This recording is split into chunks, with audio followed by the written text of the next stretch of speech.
rangkuman materi matematika kelas 7 semester 1 dan 2. Namun sebelum mulai, jangan lupa untuk klik like, share, dan subscribe. Bab 1. Bilangan bulat. Kita mulai dengan pengertian bilangan bulat. Bilangan bulat terdiri dari bilangan bulat positif, bilangan bulat negatif, dan bilangan nol. Bilangan bulat positif adalah bilangan bulat yang nilainya lebih besar dari nol.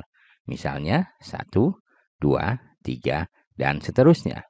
Bilangan bulat negatif adalah bilangan bulat yang nilainya lebih kecil dari 0. Misalnya, min 1, min 2, min 3, dan seterusnya. Bilangan 0 adalah bilangan bulat yang nilainya sama dengan 0. Contoh bilangan bulat. 2 adalah bilangan bulat positif. Min 5 bilangan bulat negatif. 0 bilangan 0. Selanjutnya, sifat-sifat bilangan bulat. Bilangan bulat memiliki beberapa sifat yang perlu kita ketahui. Sifat-sifat ini sangat penting untuk melakukan operasi hitung dan perbandingan pada bilangan bulat. Sifat yang pertama adalah sifat penjumlahan dan pengurangan bilangan bulat. Jika kita menjumlahkan dua bilangan bulat dengan tanda yang berbeda, positif dan negatif, maka kita dapat mengurangi nilai mutlak kedua bilangan tersebut. Misalnya, 2 ditambah min 3 sama dengan 2 dikurang 3 sama dengan min 1. Hal yang sama juga berlaku untuk pengurangan bilangan bulat. Misalnya 4 dikurang min 2 sama dengan 4 ditambah 2 sama dengan 6. Jika kita menjumlahkan atau mengurangkan bilangan bulat dengan tanda yang sama, dua bilangan positif atau dua bilangan negatif, maka hasilnya akan memiliki tanda yang sama dengan bilangan tersebut. Misalnya, min 5 ditambah min 3 sama dengan min 8 atau 3 dikurang 2 sama dengan 1. Sifat yang kedua adalah sifat perkalian dan pembagian bilangan bulat. Perkalian dua bilangan bulat yang memiliki tanda yang sama akan menghasilkan bilangan positif. Misalnya, 3 dikali 2 sama dengan 6. Min 4 dikali min 3 sama dengan 12. Namun, perkalian dua bilangan bulat yang memiliki tanda yang berbeda akan menghasilkan bilangan negatif. Misalnya, 2 dikali min 3 sama dengan min 6. Min 4 dikali 3 sama dengan min 12. Perkalian bilangan bulat dengan 0 hasilnya akan selalu 0. Misalnya, 0 dikali 5 sama dengan 0. 5 dikali 0 sama dengan 0. Pembagian dua bilangan bulat yang memiliki tanda yang sama akan menghasilkan bilangan positif. Misalnya, 8 dibagi 4 sama dengan 2. Min 10 dibagi min 2 sama dengan 5. Sedangkan pembagian dua bilangan bulat yang memiliki tanda yang berbeda akan menghasilkan bilangan negatif. Misalnya, 10 dibagi min 2 sama dengan min 5. 8 dibagi 4 sama dengan min 2. Sifat yang ketiga, perbandingan bilangan bulat. Dalam perbandingan dua bilangan bulat yang lebih besar ditempatkan di sebelah kanan bilangan bulat yang lebih kecil. Misalnya, 5 lebih besar dari 3. Min 7 lebih kecil dari min 2. Dua bilangan bulat dikatakan sama jika nilai mutlaknya sama. Misalnya, 4 sama dengan 4, min 5 sama dengan 5. Selanjutnya, operasi hitung pada bilangan bulat. Operasi hitung pada bilangan bulat dapat dilakukan dengan mengikuti aturan-aturan yang telah disebutkan sebelumnya. Berikut adalah langkah-langkah untuk melakukan operasi hitung pada bilangan bulat. Pertama, untuk penjumlahan dan pengurangan bilangan bulat. Untuk menjumlahkan atau mengurangkan bilangan bulat, langkah-langkahnya adalah: pertama, tambahkan atau kurangkan nilai mutlak kedua bilangan. Lalu, tentukan tanda hasil penjumlahan atau pengurangan sesuai dengan aturan sifat-sifat bilangan bulat yang sudah dijelaskan sebelumnya. Selanjutnya, perkalian dan pembagian bilangan bulat. Untuk perkalian, kalikan nilai mutlak kedua bilangan. Sedangkan untuk pembagian, bagi nilai mutlak kedua bilangan. Tentukan tanda hasil perkalian atau pembagian sesuai dengan aturan sifat-sifat bilangan bulat yang sudah dijelaskan sebelumnya. Selanjutnya, menyelesaikan masalah dengan bilangan bulat. Masalah yang berkaitan dengan bilangan bulat dapat diselesaikan dengan menggunakan operasi hitung pada bilangan bulat. Berikut contoh masalahnya. Seorang siswa meminjam buku di perpustakaan selama 7 hari. Setelah itu, dia memperpanjang peminjaman selama 3 hari. Berapa total hari siswa tersebut meminjam buku? Penyelesaiannya sebagai berikut. Jumlah hari peminjaman buku adalah hasil penjumlahan 7 hari dan 3 hari. 7 tambah 3 sama dengan 10. Jadi, siswa tersebut meminjam buku selama 10 hari. Melalui contoh masalah di atas, kita dapat melihat bahwa operasi hitung pada bilangan bulat memungkinkan kita untuk menyelesaikan masalah sehari-hari dengan mudah dan akurat. Berikut kesimpulan dari bab 1. Bilangan bulat merupakan jenis bilangan yang terdiri dari bilangan bulat positif, bilangan bulat negatif, dan bilangan nol. Bilangan bulat memiliki sifat-sifat seperti penjumlahan, pengurangan, perkalian, pembagian, dan perbandingan yang penting untuk melakukan operasi hitung dan menyelesaikan masalah dengan bilangan bulat. Dalam prakteknya, operasi hitung pada bilangan bulat dapat dilakukan dengan mengikuti aturan sifat-sifat bilangan bulat. Oleh karena itu, pemahaman yang baik tentang bilangan bulat sangat penting dalam matematika dan kehidupan sehari-hari. Bab 2, Aljabar. Kita mulai dengan tentang aljabar. Aljabar adalah salah satu cabang matematika yang mempelajari simbol-simbol dan operasi yang dilakukan pada simbol-simbol tersebut. Konsep aljabar seringkali diperkenalkan kepada siswa pada jenjang sekolah menengah dan menjadi dasar dalam pembelajaran matematika lebih lanjut. Selanjutnya, variabel dalam aljabar. Salah satu konsep dasar dalam aljabar adalah variabel. Variabel adalah simbol yang mewakili suatu nilai yang dapat berubah-ubah. Variabel seringkali dinyatakan dengan huruf-huruf seperti X atau Y. Pada awalnya, nilai variabel mungkin tidak diketahui, namun dapat ditemukan melalui penyelesaian persamaan atau pertidaksamaan. Berikut persamaan dalam aljabar. Persamaan adalah suatu pernyataan yang menghubungkan dua atau lebih variabel dengan tanda sama dengan. Persamaan seringkali digunakan untuk menemukan nilai variabel yang memenuhi hubungan tersebut. Sebagai contoh, perhatikan persamaan berikut. X tambah 3 sama dengan 7. Persamaan di atas berarti bahwa jumlah X dengan angka 3 adalah sama dengan angka 7. Untuk menemukan nilai X, kita dapat melakukan operasi pada kedua sisi persamaan tersebut. Dalam hal ini, kita dapat mengurangkan 3 dari kedua sisi persamaan untuk mendapatkan X sama dengan 4. Jadi, nilai X dalam persamaan tersebut adalah 4. Dalam aljabar, kita juga dapat menggantikan variabel dengan bilangan atau ekspresi lain yang memiliki nilai yang sama dengan variabel tersebut. Misalnya, jika X sama dengan 4, maka persamaan tersebut dapat ditulis sebagai berikut. 4 tambah 3 sama dengan 7, yang tentunya benar. Lanjut ke pertidaksamaan dalam aljabar. Pertidaksamaan adalah suatu pernyataan yang menghubungkan dua atau lebih variabel dengan tanda tidak sama dengan, lebih besar, lebih kecil dari, lebih besar sama dengan, atau lebih kecil sama dengan. Pertidaksamaan digunakan untuk membandingkan nilai variabel atau ekspresi yang tidak sama. Sebagai contoh, perhatikan pertidaksamaan berikut. X tambah 2 lebih besar dari 5. Pertidaksamaan tersebut berarti bahwa jumlah X dengan angka 2 lebih besar dari angka 5. Untuk menemukan nilai X yang memenuhi pertidaksamaan tersebut, kita perlu melakukan operasi pada kedua sisi pertidaksamaan. Dalam hal ini, kita dapat mengurangi 2 dari kedua sisi pertidaksamaan untuk mendapatkan X lebih besar dari 3. Artinya, nilai X harus lebih besar dari 3 agar pertidaksamaan tersebut menjadi benar. Kita juga dapat membandingkan variabel atau ekspresi dengan angka atau ekspresi lain yang memiliki nilai yang tidak sama dengan variabel tersebut. Selanjutnya, menyelesaikan masalah dalam aljabar. Aljabar dapat digunakan untuk menjawab berbagai macam masalah matematika yang melibatkan variabel atau ekspresi. Pada dasarnya, penyelesaian masalah yang berkaitan dengan aljabar melibatkan langkah-langkah sebagai berikut. Pertama, identifikasi variabel yang relevan dalam masalah. Lalu, buat persamaan atau pertidaksamaan yang menggambarkan hubungan antara variabel tersebut.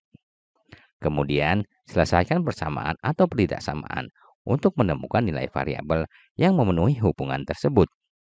Selanjutnya, verifikasi solusi dengan menggantikan nilai variabel dalam masalah asli dan memastikan bahwa hubungan tetap terpenuhi. Misalnya, jika kita memiliki sebuah masalah yang meminta kita untuk mencari bilangan yang ketika ditambahkan dengan 5, hasilnya adalah 12. Kita dapat mengidentifikasi variabel X yang mewakili bilangan tersebut. Kemudian, kita dapat menyusun persamaan X tambah 5 sama dengan 12 dan menyelesaikannya untuk menemukan nilai X. Dalam hal ini, nilai X adalah 7. Untuk memverifikasi solusi, kita dapat menggantikan X dengan 7 dalam persamaan asli dan memastikan bahwa hubungan tetap terpenuhi. Dalam penyelesaian masalah yang lebih kompleks, kita seringkali perlu menggunakan lebih dari satu persamaan atau pertidaksamaan untuk menemukan nilai variabel yang memenuhi hubungan-hubungan tersebut. Kemampuan dalam menggunakan konsep aljabar dan menyelesaikan masalah yang bersifat aljabarik akan sangat berguna dalam berbagai bidang seperti matematika, fisika, dan ekonomi. Berikut kesimpulan dari bab 2 ini. Aljabar adalah cabang matematika yang mempelajari simbol-simbol dan operasi yang dilakukan pada simbol-simbol tersebut. Konsep dasar dalam aljabar meliputi variabel, persamaan, dan pertidaksamaan. Dengan menggunakan konsep ini, kita dapat menyelesaikan berbagai masalah matematika yang melibatkan nilai yang dapat berubah-ubah. Menyelesaikan masalah dalam aljabar melibatkan langkah-langkah seperti mengidentifikasi variabel, menyusun persamaan atau pertidaksamaan, menyelesaikannya, dan memverifikasi solusinya. Kemampuan dalam memahami dan menerapkan konsep aljabar akan sangat berguna dalam berbagai aspek kehidupan. Bab 3. Persamaan linier. Kita mulai dengan pengertian persamaan linier. Persamaan linier adalah persamaan yang memiliki pangkat tertinggi dari variabelnya adalah 1. Persamaan linier dapat dituliskan dalam bentuk umum, AX tambah B sama dengan 0, di mana A dan B adalah konstanta dan X adalah variabel. Persamaan linier bisa memiliki lebih dari satu variabel. Contoh persamaan linier dengan dua variabel dapat dituliskan sebagai berikut, AX tambah BY sama dengan C. Sifat-sifat persamaan linier sangat penting untuk dipahami, karena dengan memahami sifat-sifat ini, kita dapat meyakini kebenaran dari persamaan-persamaan linier yang kita temui dalam matematika. Sifat yang pertama adalah jumlah kedua ruas persamaan linier selalu sama. Lalu, hasil kali kedua ruas persamaan linier selalu sama. Selanjutnya, penyelesaian persamaan linier. Nomor 1, substitusi. Metode substitusi digunakan ketika kita memiliki dua persamaan linier dengan dua variabel. Langkah-langkahnya adalah sebagai berikut. Pertama, ubah salah satu variabel dalam satu persamaan dalam bentuk persamaan berdasarkan variabel lainnya.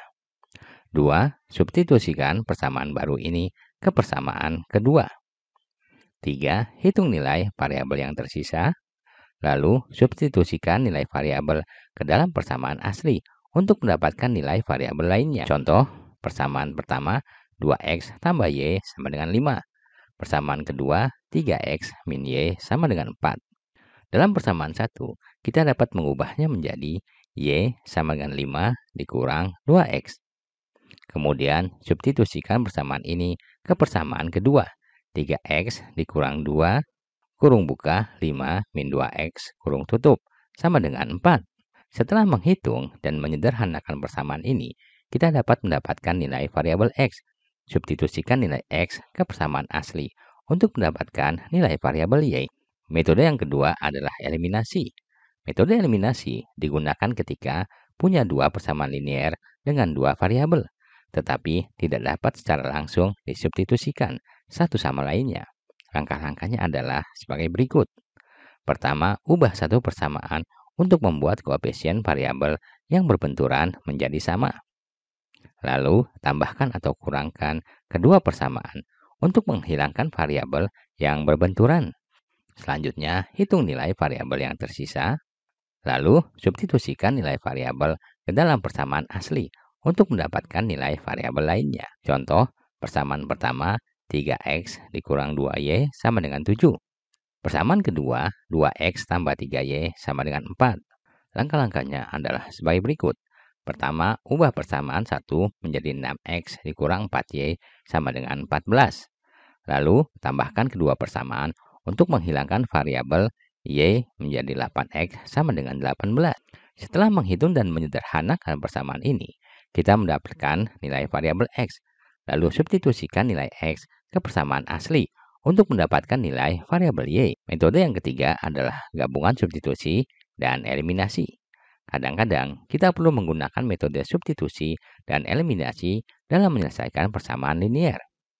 Ini terjadi ketika kita memiliki lebih dari dua persamaan linear atau ketika metode substitusi tidak berhasil.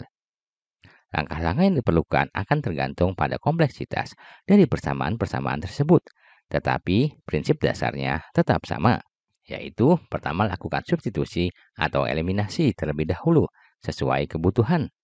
Lalu, lakukan langkah-langkah substitusi atau eliminasi tambahan jika diperlukan.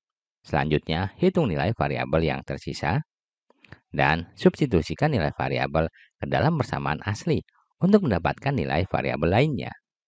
Kita masuk ke penyelesaian masalah dengan persamaan linear. Persamaan linear sering digunakan untuk menyelesaikan masalah dalam kehidupan sehari-hari.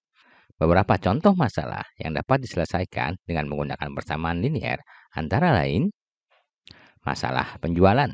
Misalnya, seorang penjual bunga memiliki biaya tetap sebesar Rp500.000 untuk membuat buket bunga dan biaya variabel sebesar Rp10.000 per buket bunga yang dibuat. Untuk menjual buket bunga, penjual tersebut menetapkan harga sebesar Rp20.000 per buket. Berapa banyak buket bunga yang harus dijual agar mencapai titik impas? Dalam hal ini, kita dapat menggunakan persamaan linear untuk mencari jumlah buket bunga yang harus dijual agar mendapatkan keuntungan 0. Variabel dalam persamaan ini mewakili jumlah buket bunga 500.000 ditambah 10.000x sama dengan 20.000x. Setelah menghitung dan menyederhanakan persamaan ini, kita dapat menentukan jumlah buket bunga yang harus dijual untuk mencapai titik impas. Selanjutnya, masalah perjalanan. Misalnya, seorang siswa berjalan kaki dengan kecepatan 5 km per jam dan teman sekelasnya berjalan kaki dengan kecepatan 7 km per jam. Mereka berangkat dari titik yang sama pada waktu yang bersamaan dan berjalan ke arah yang saling berlawanan. Setelah berapa jam, mereka akan berada di titik yang berlawanan. Dalam hal ini, kita dapat menggunakan persamaan linear untuk mencari waktu yang diperlukan agar siswa berada di titik yang berlawanan.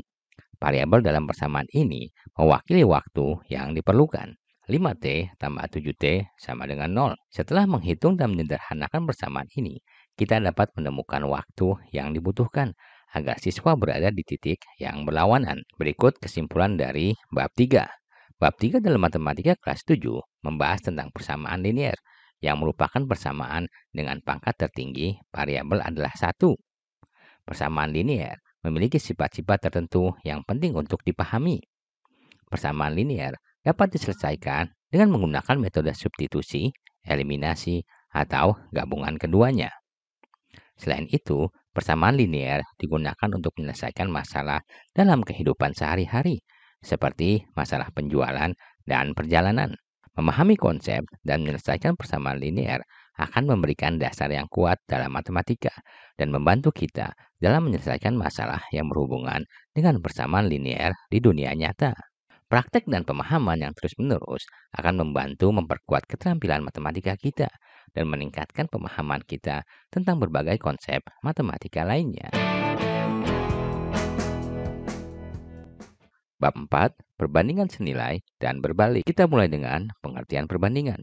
Perbandingan adalah cara untuk menyatakan dua ukuran yang berbeda dengan menggunakan tanda perbandingan. Dalam matematika, tanda perbandingan yang biasa digunakan adalah tanda kutip atau bilangan pecahan. Misalnya, jika terdapat 2 buah apel dan 3 buah jeruk, maka perbandingan jumlah apel ke jumlah jeruk dapat ditulis sebagai 2:3 atau 2/3. Selanjutnya, perbandingan senilai. Perbandingan senilai adalah perbandingan dua ukuran yang nilainya berubah-ubah secara teratur, yaitu berbanding lurus. Dalam perbandingan senilai, kali angka pertama dengan bilangan tertentu akan menghasilkan angka kedua. Misalnya, jika terdapat perbandingan 2:4, maka ketika angka pertama dikalikan dengan 2 akan menghasilkan angka kedua. Dalam contoh ini, 2 dikali 2 sama dengan 4. Untuk menyelesaikan masalah yang berkaitan dengan perbandingan senilai, kita dapat menggunakan konsep rasio. Rasio adalah perbandingan dua angka atau lebih dalam bentuk pecahan. Misalnya, rasio 2:4 dapat ditulis sebagai 2/4 atau 1/2. Berikut contoh soalnya. Seorang petani memiliki 60 kg tomat. Jika rasio harga tomat per kilogram dengan jumlah tomat yang dimilikinya adalah 1:3, berapakah harga 40 kg tomat yang dimiliki oleh petani? Berikut jawabannya. Pertama, cari harga per kilogram tomat. Kita tahu bahwa rasio harga tomat per kilogram dengan jumlah tomat yang dimilikinya adalah 1:3.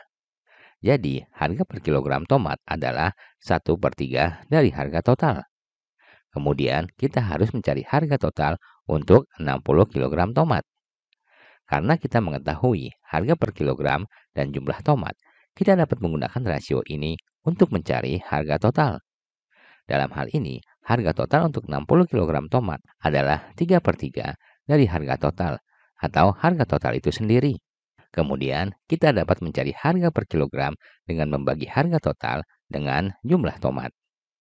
Dalam hal ini, harga per kilogram tomat adalah harga total dibagi 60 kg, atau 60 kg per 60 kg sama dengan 1 kg. Akhirnya, kita dapat mencari harga 40 kg tomat dengan mengalihkan harga per kilogram dengan 40 kg. Jadi, harga 40 kg tomat adalah 1 kg kali 40 kg sama dengan 40. Selanjutnya, perbandingan berbalik nilai. Perbandingan berbalik nilai adalah perbandingan dua ukuran yang nilainya berubah-ubah secara teratur, yaitu berbanding terbalik. Dalam perbandingan berbalik nilai, hasil perkalian angka pertama dengan angka kedua akan selalu menghasilkan angka tetap. Misalnya, jika terdapat perbandingan 2:8, maka ketika angka pertama dikalikan dengan angka kedua akan selalu menghasilkan 16. Dalam contoh ini, 2 kali 8 sama dengan 16. Untuk menyelesaikan masalah yang berkaitan dengan perbandingan berbalik nilai, kita dapat menggunakan konsep proporsi. Proporsi adalah persamaan dua perbandingan yang memiliki hubungan berbalik nilai. Misalnya, jika terdapat proporsi A banding B sama dengan C banding D, maka A kali D sama dengan B kali C. Berikut contoh soalnya.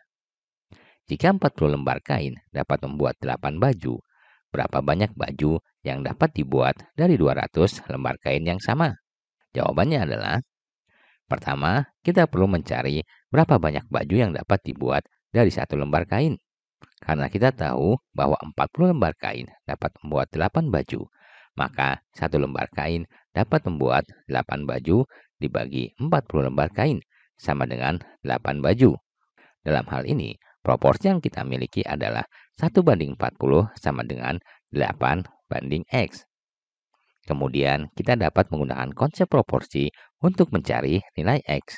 Dalam hal ini, 1 kali X sama dengan 40 kali 8.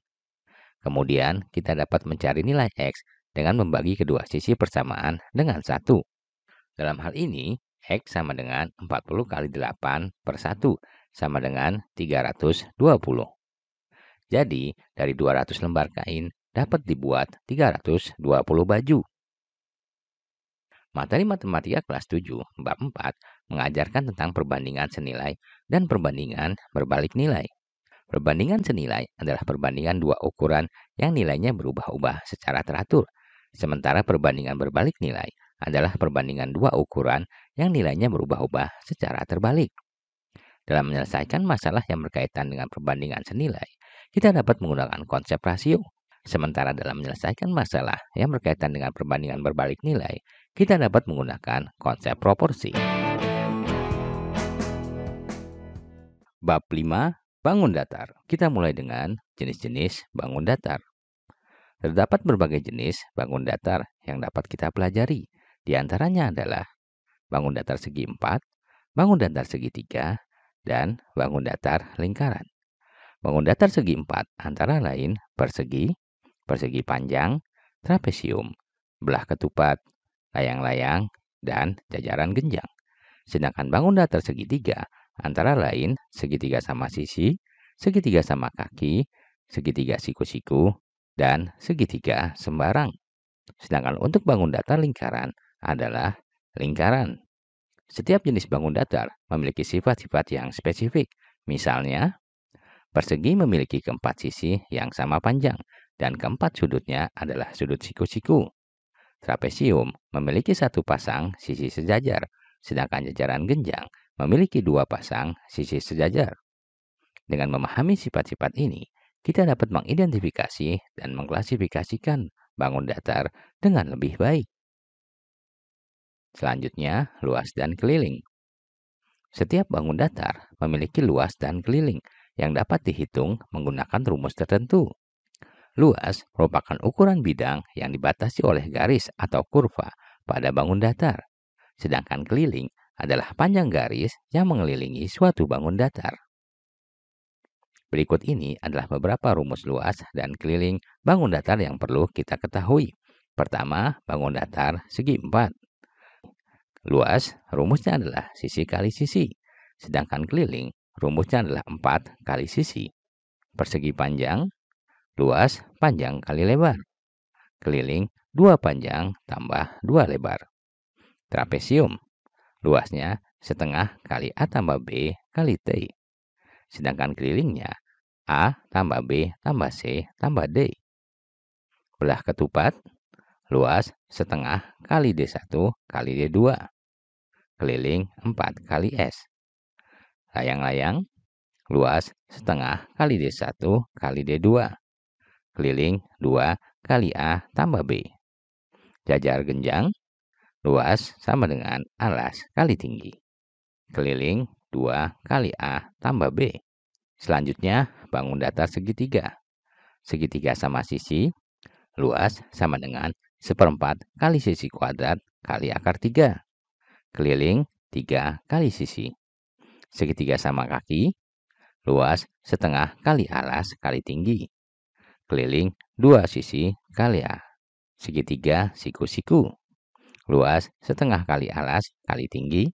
Keliling sisi A tambah sisi B tambah sisi C. Segitiga sembarang, luas setengah kali alas kali tinggi. Keliling sisi A tambah sisi B tambah sisi C. Selanjutnya, bangun datar lingkaran. Luas sama dengan V kali R kuadrat. Sedangkan keliling 2 kali V kali R. Dengan memahami rumus-rumus di atas, kita dapat menghitung luas dan keliling bangun datar dengan lebih mudah dan akurat. Berikut penyelesaian masalah dalam bangun datar. Berbagai masalah yang berkaitan dengan bangun datar dapat diselesaikan menggunakan konsep luas dan keliling. Misalnya, jika diberikan sebuah persegi dengan panjang sisi 8 cm, kita dapat dengan mudah menghitung luasnya dengan menggunakan rumus luas persegi, sisi kali sisi. Jadi, luasnya adalah 8 kali 8, sama dengan 64 cm persegi. Contoh lain adalah ketika kita diberikan sebuah segitiga dengan alas 10 cm dan tinggi 6 cm. Kita dapat menghitung luasnya dengan menggunakan rumus luas segitiga, yaitu setengah kali alas kali tinggi. Jadi, luasnya adalah setengah kali 10 kali 6, sama dengan 30 cm persegi.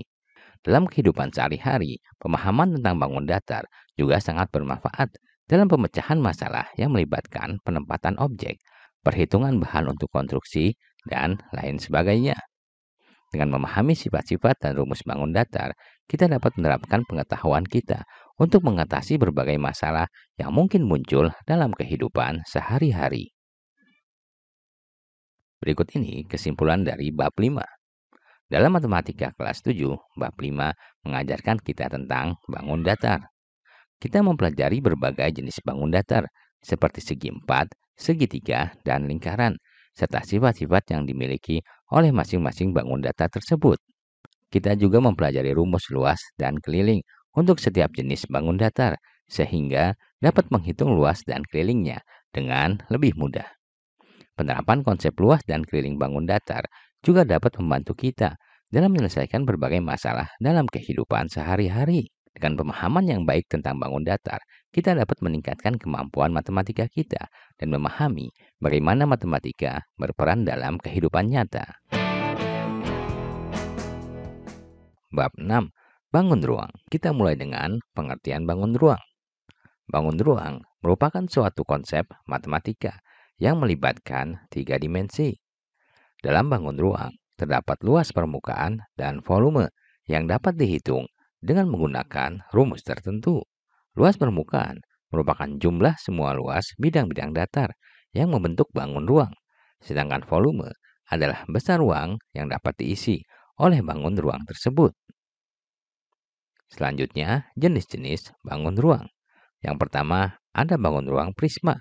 Prisma adalah bangun ruang yang terdiri dari 2 bidang-bidang alas yang sejajar dan sisi-sisi tegak yang membentuk segi empat atau segitiga. Berdasarkan jumlah sisi pada alasnya, prisma dapat dibedakan menjadi prisma segitiga, prisma segi empat, prisma segi 5, dan prisma segi 6. Selanjutnya ada bangun ruang tabung. Tabung adalah bangun ruang yang terdiri dari 2 lingkaran yang sejajar dan sebuah selimut yang melingkupi kedua lingkaran tersebut. Tabung memiliki 2 bagian, yaitu alas dan selimut.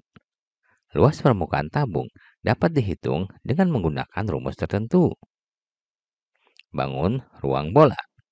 Bola adalah bangun ruang yang terdiri dari semua titik-titik yang memiliki jarak yang sama terhadap pusatnya. Bola memiliki sifat-sifat khusus, seperti memiliki permukaan lengkung dan tidak memiliki sisi. Volume bola dapat dihitung dengan menggunakan rumus tertentu. Selanjutnya, bangun ruang limas. Limas adalah bangun ruang yang memiliki sebuah alas dan beberapa sisi tegak yang berupa segitiga atau segi empat. Berdasarkan jumlah sisi pada alasnya, limas dapat dibedakan menjadi limas segitiga, limas segi empat, limas segi 5, dan limas segi 6. Selanjutnya, bangun ruang kerucut. Kerucut adalah bangun ruang yang terbentuk oleh lingkaran yang digerakkan mengelilingi suatu garis tetap, sehingga membentuk suatu selimut lengkung. Sisi lengkung kerucut ini terhubung dengan 2 titik puncak, yaitu titik puncak lingkaran dan titik puncak kerucut. Sifat-sifat bangun ruang. Semua bangun ruang memiliki sifat-sifat khusus, seperti setiap bangun ruang memiliki luas permukaan dan volume. Luas permukaan bangun ruang dapat dihitung dengan menggunakan rumus tertentu. Volume bangun ruang dapat dihitung dengan menggunakan rumus tertentu. Penyelesaian masalah bangun ruang. Masalah yang berkaitan dengan bangun ruang dapat diselesaikan dengan menggunakan konsep luas permukaan dan volume bangun ruang. Dalam pemecahan masalah ini, kita perlu mengidentifikasi bangun ruang yang diberikan, menghitung luas permukaan atau volume yang diminta, dan menggunakan rumus yang sesuai untuk menyelesaikan masalah tersebut. Berikut kesimpulan dari bab 6. Pada bab 6, materi matematika kelas 7, kita belajar mengenai bangun ruang, jenis-jenisnya, sifat-sifatnya, serta penyelesaian masalah yang berkaitan dengan bangun ruang. Konsep bangun ruang ini sangat penting untuk dipelajari karena dapat digunakan dalam berbagai situasi kehidupan sehari-hari dan juga dalam pelajaran matematika lanjutan. Dengan memahami dan mampu mengaplikasikan konsep bangun ruang, kita dapat meningkatkan kemampuan pemecahan masalah dan penerapan matematika dalam kehidupan nyata. Bab 7. Menggunakan data. Pengertian data. Data adalah kumpulan informasi yang dapat digunakan untuk membuat keputusan atau menarik kesimpulan. Terdapat dua jenis data, yaitu data kuantitatif dan data kualitatif. Data kuantitatif adalah data yang dapat diukur dengan angka. Contohnya adalah tinggi badan seseorang, berat badan, jumlah uang, dan sebagainya. Data kuantitatif dapat diolah dengan menggunakan operasi matematika, seperti penjumlahan, pengurangan, perkalian, dan pembagian. Sedangkan data kualitatif adalah data yang tidak dapat diukur dengan angka. Contohnya adalah warna mata seseorang, jenis kelamin, jenis pekerjaan, dan sebagainya. Data kualitatif biasanya digunakan untuk menggambarkan karakteristik atau sifat dari suatu objek atau subjek. Selanjutnya, kumpulan data. Kumpulan data adalah sekumpulan data yang dikelompokkan berdasarkan kriteria tertentu. Kumpulan data dapat berupa data tunggal dan data kelompok. Data tunggal adalah data yang terdiri dari satu nilai. Contohnya adalah tinggi badan siswa tertentu atau jumlah angka yang diperoleh dalam suatu ujian. Data tunggal dapat dinyatakan dalam bentuk tabel atau grafik. Sedangkan data kelompok adalah data yang terdiri dari beberapa nilai yang dikelompokkan berdasarkan rentang nilai tertentu. Contohnya adalah rentang nilai pada suatu ujian seperti 0 sampai 50, 50 sampai 75, dan sebagainya. Data kelompok dapat dinyatakan dalam bentuk distribusi frekuensi atau histogram. Selanjutnya, presentasi data. Presentasi data adalah cara untuk menyajikan data agar mudah dibaca dan dipahami. Terdapat beberapa metode presentasi data yang dapat digunakan, antara lain tabel dan grafik. Tabel adalah cara yang paling umum digunakan dalam presentasi data. Isi tabel terdiri dari kolom dan baris yang berisi data atau informasi yang ingin disajikan. Data dalam tabel dapat diurutkan berdasarkan kriteria tertentu, seperti alfabet atau numeris. Sedangkan grafik adalah visualisasi data yang digunakan untuk menyajikan data secara grafis. Terdapat berbagai jenis grafik yang dapat digunakan, seperti bar chart, pie chart, line chart, dan sebagainya. Grafik membantu memperjelas dan memperkuat informasi yang terkandung dalam data. Analisis data. Analisis data adalah proses pengolahan data untuk mendapatkan informasi yang bermanfaat. Terdapat beberapa teknik analisis data yang dapat digunakan, antara lain pengelompokan data, perhitungan statistik, dan interpretasi data. Pengelompokan data adalah proses membagi data ke dalam beberapa kelas atau kelompok berdasarkan kriteria tertentu. Pengelompokan data membantu mempermudah analisis dan memahami pola yang terdapat dalam data. Sedangkan perhitungan statistik adalah proses menghitung ukuran-ukuran statistik seperti mean, median, modus, dan sebagainya. Ukuran-ukuran statistik menggambarkan karakteristik dari data yang ada. Selanjutnya, interpretasi data adalah proses memberi makna atau penjelasan terhadap data yang telah dianalisis. Interpretasi data membantu mengambil keputusan yang bermanfaat dari data yang ada. Penyelesaian masalah menggunakan data.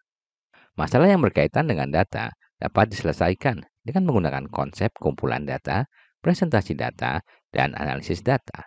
Beberapa langkah yang dapat dilakukan dalam penyelesaian masalah menggunakan data adalah identifikasi masalah, pengumpulan data, pengolahan data, analisis data, dan membuat kesimpulan.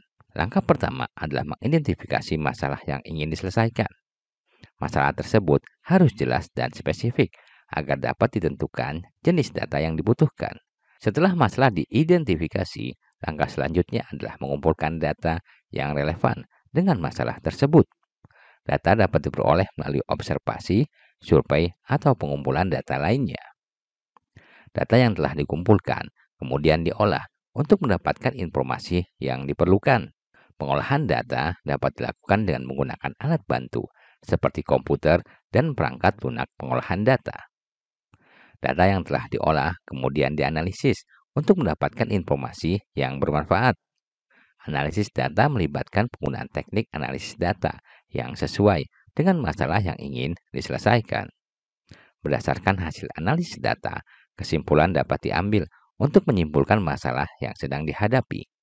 Kesimpulan tersebut dapat digunakan sebagai dasar dalam membuat keputusan atau tindakan yang dibutuhkan.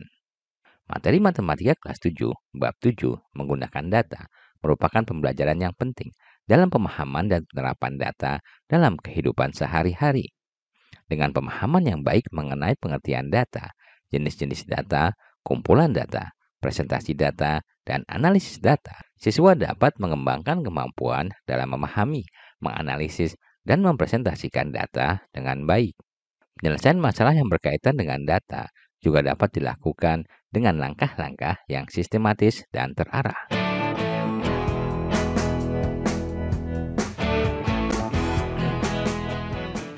Terima kasih telah menyaksikan video ini, semoga bermanfaat. Sampai jumpa di video lainnya.